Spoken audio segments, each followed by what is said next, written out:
power goes out, locate a flashlight with batteries to use until power comes back on. Keep your refrigerator and freezer doors closed as much as possible.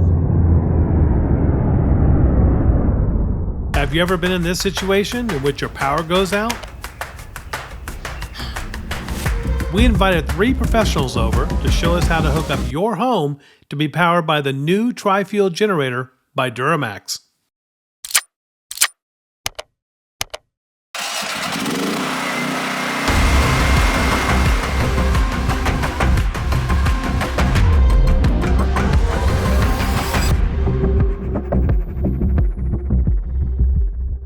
Installing your mobile generator is an easy task, but you need to make sure that you are following all city and state codes to make sure it's installed safely and correctly. To help us, we found the top certified electric, gas, and AC service technicians in our area to help us install and start our new DuroMax tri-fuel generator. Hello everyone, my name is Gino with Tony's Plumbing. We're here and I'm gonna show you guys how to do the natural gas connection for the DuroMax portable generators. So the first thing to choose to decide on is where you're going to place your generator. So what you're gonna do is you're gonna locate your gas meter, and then from there you're gonna take a look at the connections that you have on your side, and you're gonna choose if you don't have any windows towards the front or the back, that's where you will be placing the generator. And based off of that, that's where you will do your connection either to the front or the backyard. Based on the state that you guys are in, make sure that you call a licensed plumber and that they are following the state and local codes that applies to your city and state. So first thing that you want to locate on your gas meter is going to be the shutoff valve down here. You're going to use one of your pipe wrenches. Of course, make sure that you have it at the appropriate size, and then you're going to want to match the connection together. So this means that it's not closed yet. You're gonna go a little bit more, and that is fully closed. After that, what we're gonna do is we're going to disconnect these 2 unions. We don't have to go all the way on this one. So we're gonna go ahead and get started here. And make sure that you're holding, and you're gonna have to apply some force. Now, of course, there is a washer that's holding the gas in place. Make sure you don't lose that as well. Some of the gas residue might come back. That should be perfectly fine, just as long as you don't continue to smell gas, then we're fine. Let's go ahead and disconnect this one very lightly. And we just want to turn it aside. So this is the washer that I'm talking about right here. Make sure that you don't lose it. Make sure that it is in place at all times. Now, what you want to do is what we discussed, which is, are you going to face it to the backyard or the front yard? And based off of that, I'm going to choose, in this house, since it is going to the backyard, I'm going to choose to remove this elbow right here, and we're going to do our T-connection right there. So what we're going to do here is we're going to remove this elbow, and we're going to hold on to that one.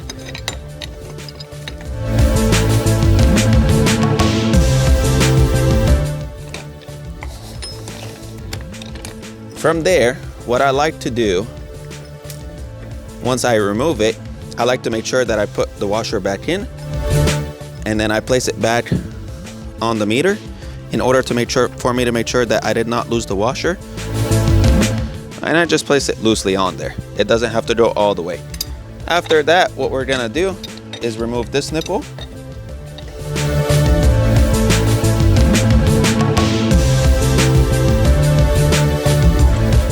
And place that on the side as well. Make sure no dirt goes into it. Now this is where we're going to disconnect the elbow. And like I said, at all times, you have to make sure you have 2 wrenches, one holding, and make sure that it is not stripping. There we go.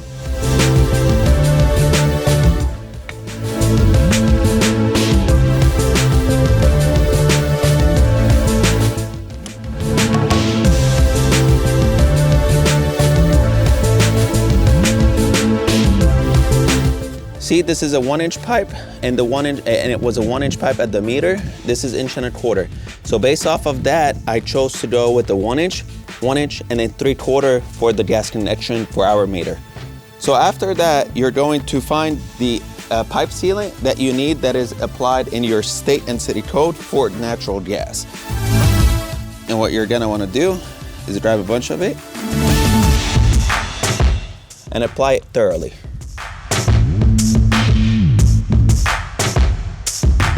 From there, we're gonna do our T connection. We're gonna go ahead and install it.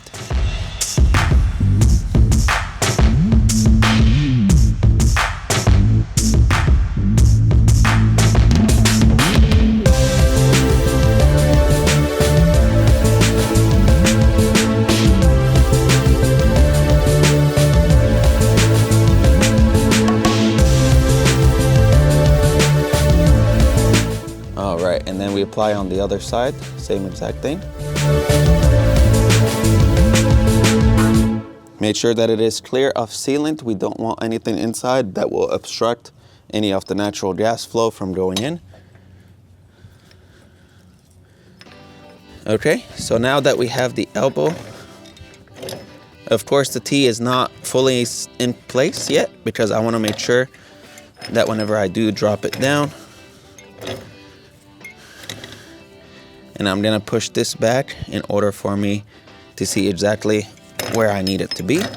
So we're gonna try to get as accurate as possible. If any modifications we need to do, we would go ahead and do that at the end.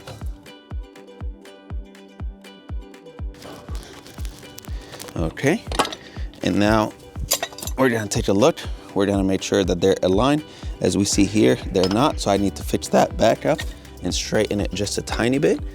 What we can do in order for us to take a look is just make sure that's aligned right there. Beautiful. Put the washer back in place, like so. Drop it in. And you can take a look and you see it's all matching up. And then you just place it in and you tighten it. What I like to do is I like to tighten both connections now at this time, because I feel like if you were to do it in the future, you might actually forget. And then tighten the other side. All right, perfect. Now from here, you can grab a measuring tape and then you can measure the distance that you need from the brick side over to the T. And after that, we'll be putting our elbow. I'll show that in just a second. So from here on out, I use a U-channel in order for us to strap it to the brick. And then I like to measure. And I see here that it needs about 5.5 inches approximately from inside of the T to the connection right there. What I'm gonna do from there is I'm gonna go ahead and measure my elbow, what the distance is there. And then that's what's going to help me figure out, okay, so this is a 2-inch elbow. I need 5.5 inches, which means I need a 3.5 inch nipple. And then once you locate your 3.5 inch nipple, you're gonna go ahead and you're gonna try it on before you go ahead and make sure that it fits, and that's a beautiful fit right there. As long as it slides, we should be perfectly fine.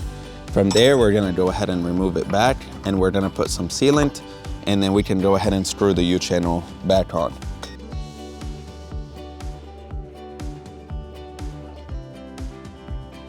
So what we're gonna do here is we're going to go ahead and rough fit as well the nipple.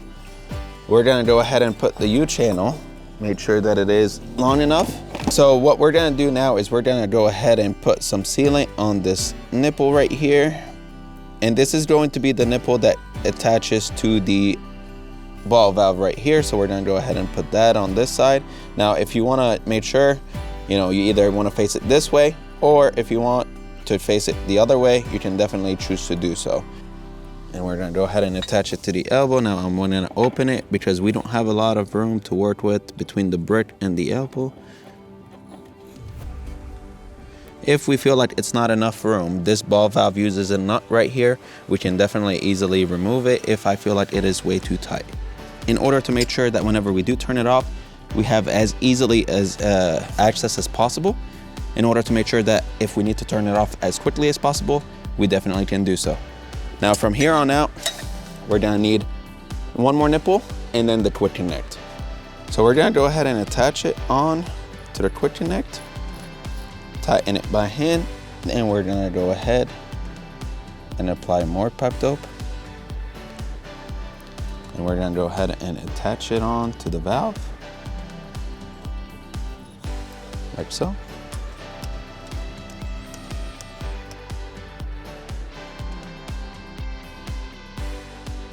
Here on out, I'm gonna grab a rag. We're gonna wipe off all that sealant. We're gonna go ahead and turn the gas back on. And we're gonna use our gas detector to make sure that we don't have any gas leaks from any of the connections. What we're gonna do here is we're gonna use our plier and we're gonna open up the shutoff valve for your gas meter. And now that it is parallel with the line, that means that we have gas flowing.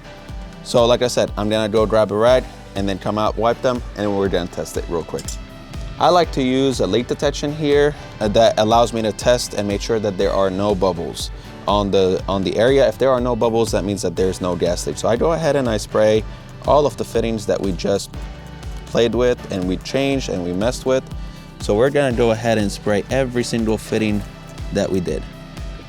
So for the video purpose, I'm gonna go ahead and show you what a gas leak looks like. So if you see that is a gas leak right there. As soon as it bubbles like that, that tells us that we have a current gas leak. If you do see that, go ahead and turn off your shutoff valve again and go ahead and reapply some pipe dope and redo the connection. Now, once we have tested for all the gas leaks and we made sure that there are no gas, of course, obviously the valve is open. Now, the cool thing about this type of setup here, so if you buy these together, even though you have the shutoff valve open, it won't release any gas on because it has a full stop. It will only release gas whenever this hose here goes into it. So make sure that whenever you do buy them together. That way you can make sure that they are compatible. Now, of course, have the shutoff valve off. Go ahead and pull this back. You're gonna go ahead and push the hose in. Make sure that it's in. Of course, if you pull on it, hose won't come out. Then you can go ahead and open up the shutoff valve and it will start running towards your generator. What I like to do at the end is go ahead and spray some zinc metal coating on there to make sure that if, you know, any sun, rain, everything like that is going to protect the fittings a little bit more. So go ahead and shake it and then follow the instructions and spray from a distance. So I like to spray all of my fittings again that I just did in order to protect it from all of the natural connections. And I do that for all of my nipples. So now that we turned the gas back on, it is time to relight your water heaters. Every single control valve is gonna be a little bit different, but I'm gonna show it on this Honeywell. The way to do it is you're gonna turn this knob onto pilot, which is right down here. You're gonna hold the on position for about 10 seconds, and then we're gonna start clicking on this igniter at the bottom. Now, every single water heater does have a window right at the bottom. You are able to see the spark and you are able to see the flame. But with Honeywell, it does have a status right here, and we're gonna continue holding for another 10 seconds, and then you're gonna continue pressing on this igniter about 5 times or so, and we're gonna continue holding. Now that we hear and we see the flashing of the green light, that tells us that it's in normal operation, we're gonna go ahead and release our finger, and we're gonna turn it on to hot. Now, if you don't hear it kick on, that's because it's still hot. What we can do to test it and make sure that it is on, put it on very hot. You will hear it, and then you can actually see it right down here. Now that you see that it is working in operation, in normal operation, we're gonna go ahead and set it back onto hot in order for it not to burn you. And then we can relight the second one right after. Depending on the size home that you have, you're gonna be sizing your generator accordingly. And with this size generator right here, you can go ahead and power 1 or maybe 2 ACs on. And depending on the tonnage of the AC system that you have, you will be adding a device that's going to help lower the starting amps for your AC. So all of the components we'll be working with are inside this panel here, which is generally where they are on most units. So inside this panel is your capacitor and other components that are used to make your air conditioning system work. You've got major voltage that goes into the compressor, which is inside this unit, and that actually pumps the Freon inside the home and pulls it from inside the home. It's kind of like the heart and these refrigerant lines are the veins of a body. You know, the compressor inside is pumping refrigerant through and from these lines. So what we want to do in the event of a power outage is we need enough starting power, so to speak, to get that compressor, to kick that compressor into pumping mode. And that's the purpose of the start assist. As you can see, this unit does not have a start assist, so we'll be adding a start assist. And the purpose of that is so that a generator, such as the one that we'll be using, has enough power to essentially start this system to work. This compressor inside of this unit requires a lot of power to start and to pump the Freon. So when there's a power outage, it may not be able to receive enough power from the generator to get started. The start assist is what helps that generator kick this compressor into gear and allows the complete processing of the air conditioning system to work. So we'll be adding a start assist to this unit. It's a 5-ton Linux unit, so you want to get the appropriate size of start assist for the unit that you'll be working on. So always remember there is a lot of power in here, so when you install these start assists, you want to disconnect your power from the main breaker, or if you have a disconnect box near your condenser on the outside of your home, which is a separate, smaller breaker box, you can disconnect the power from there. So as you can see right now, the power is on, and we have the proper amount of voltage going into the condenser. So we want to disconnect that power before we start working on any of these components. This is the disconnect box that I was referring to that may be on the side of your home, which is literally receiving power from the main breaker box and sending it to the condenser, the outside unit. So we just need to pull that there, and that should disconnect the power. We'll double check it at the condenser just to make sure it has. Now we're back at the condenser, and we're going to check again to make sure that those 240 volts are not coming through. And as you can see, we have no voltage now. So now it is safe for us to begin. Now, in order to begin, you also have a capacitor inside of this area here.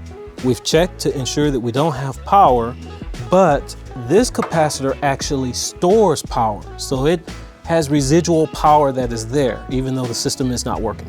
So you have to be sure to discharge any power that may still be in there.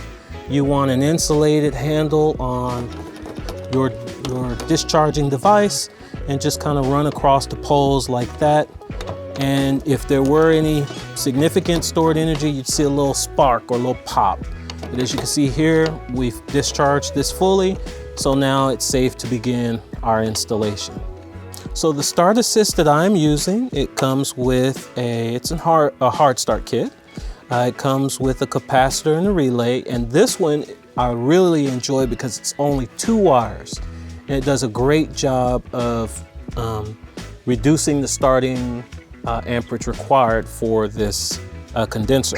So right now, basically what happens is power is trying to go into the compressor, but it's being stopped because this relay here will not allow the power to go through until the thermostat is engaged. Once the thermostat is engaged, that little component there goes inside and allows the power to go through.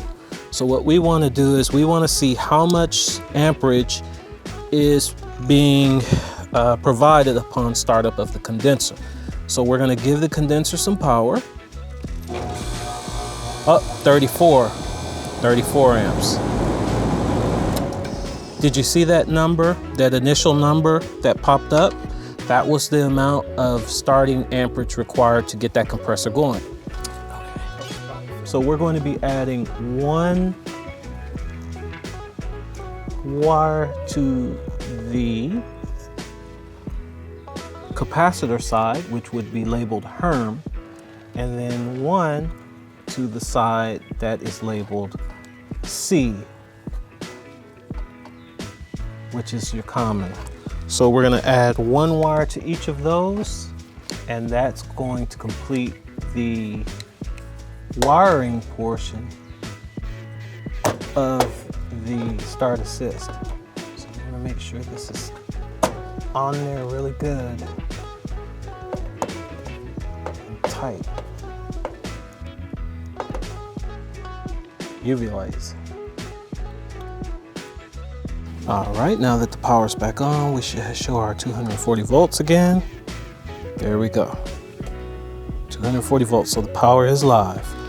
So now what we're going to do is we're going to go around this red wire once again, and we're going to get our startup amperage with the hard start kit installed.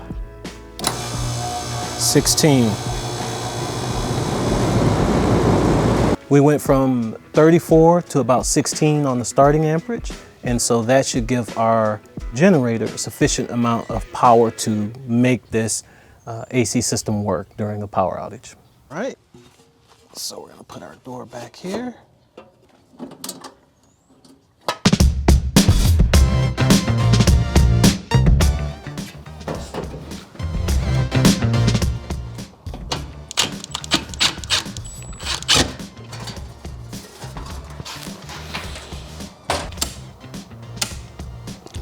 So these will have to be relocated.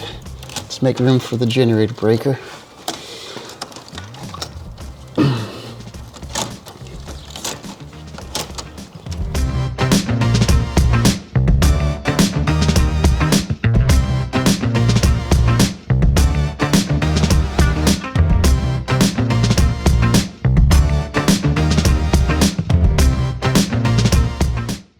I am relocating the 15 amp breaker to make room for the new generator breaker. 15 and 20 amp are relocated from the top two right positions down to the left side. All right, now I gotta extend the wiring.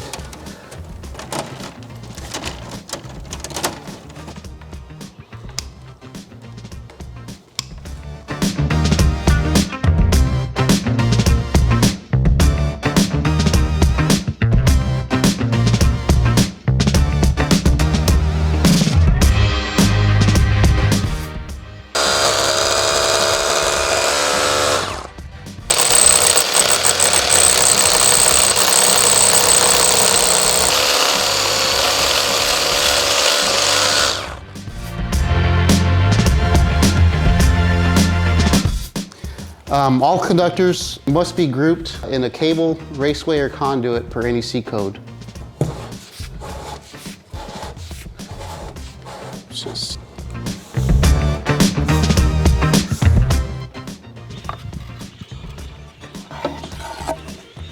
It's always a good idea to seal up any holes or penetrations.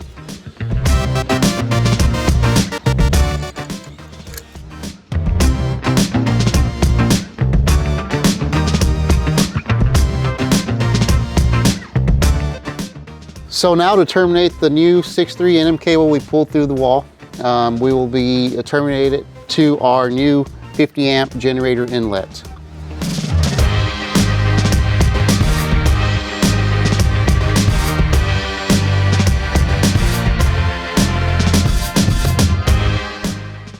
Just want to double check, make sure everything's nice and tight.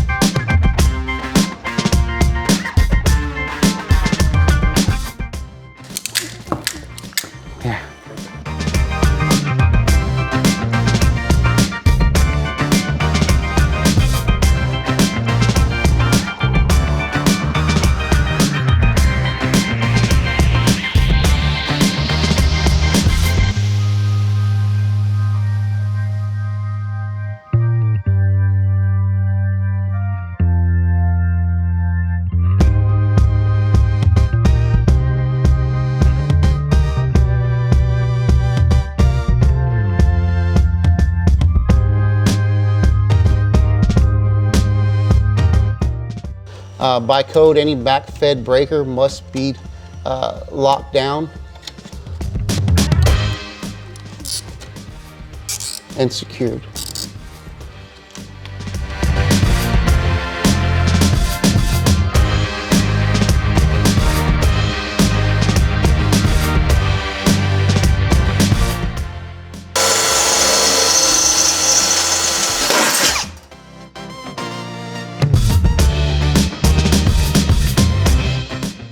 All right, the mechanical interlock is in.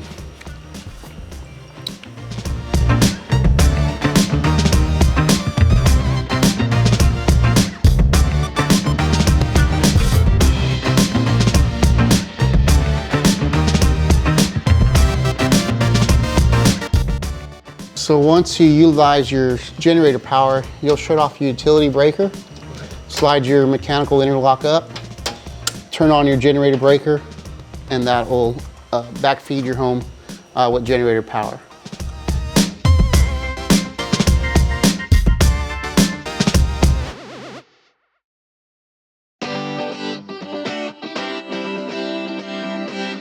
Okay, and at this point with the install, we're gonna go ahead and make sure that the shutoff valve for the gas is off. We're gonna go ahead and pull this, give this a nice pull back. You're gonna go ahead and place this in, and then it is locked. Give it a little bit of a snug tug, and it should not pull out. And at this time, we're gonna go over to the generator side to do the same thing on the other side. Now for video purposes, we have placed the generator here in the driveway. We're gonna make sure that whenever you guys are placing it at the home, you're gonna make sure that there are no windows for you or your neighbor where the carbon monoxide is gonna be going. And at this point here, we're gonna go ahead and pull this back. We're gonna go ahead and put it in, make sure that it locks, give it a snug tug again, and then make sure that it is fully on. And then we're gonna go ahead and turn on the gas valve back at the meter. So once we're at the gas valve again, we're gonna go ahead and turn it on. Depending on the gas valve that you have, you're gonna have a ball valve, so it's gonna be a quarter turn. Make sure that it is brass again.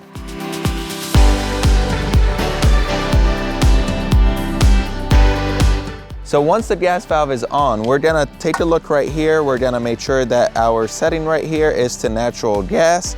And of course, we're gonna move it from store to natural gas.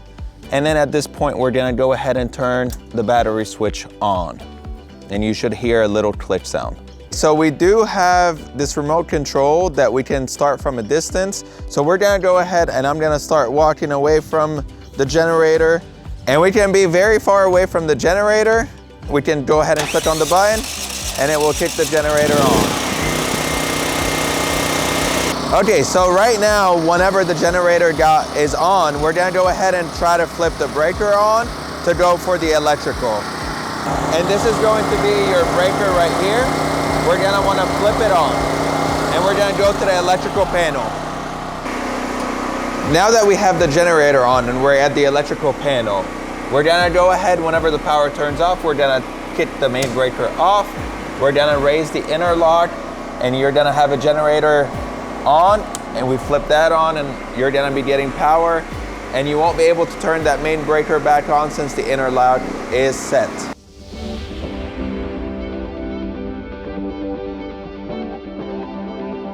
You now know that when the power goes out, you can rely on DuroMax generators to easily power your home safely.